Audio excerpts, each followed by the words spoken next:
ವಿಡಿಯೋದಲ್ಲಿ ಅಟೆಸ್ಟೇಷನ್ ಬಗ್ಗೆ ಸಂಪೂರ್ಣವಾಗಿ ಮಾಹಿತಿನ ಕೊಡ್ತೀನಿ.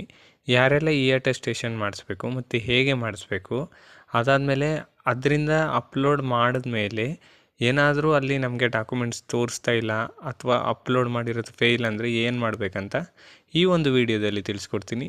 ಬನ್ನಿ ವಿಡಿಯೋನ ಸ್ಟಾರ್ಟ್ ಮಾಡೋಣ. ಯಾರೆಲ್ಲ ಸ್ಕಾಲರ್ಶಿಪ್ಗೆ ಅಪ್ಲೈ ಮಾಡಬೇಕಾಗಿರುತ್ತೆ, ಸೊ ನಿಮಗೆ ಸ್ಟೆಪ್ 3ಯಲ್ಲಿ ಅಟೆಸ್ಟೇಷನ್ ಡಾಕ್ಯುಮೆಂಟ್ ಅಪ್ಲೋಡ್ ಮಾಡೋಕ್ಕೆ ಕೇಳುತ್ತೆ.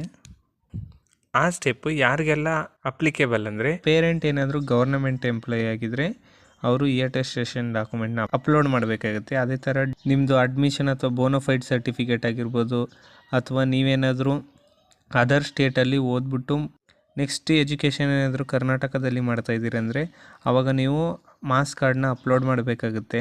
ಅದೇ ಥರ SSLC marks card, PU marks card, ಮತ್ತು ನೀವೇನಾದರೂ CBSE ಮತ್ತು ICSE ಆಗಿದ್ದರೆ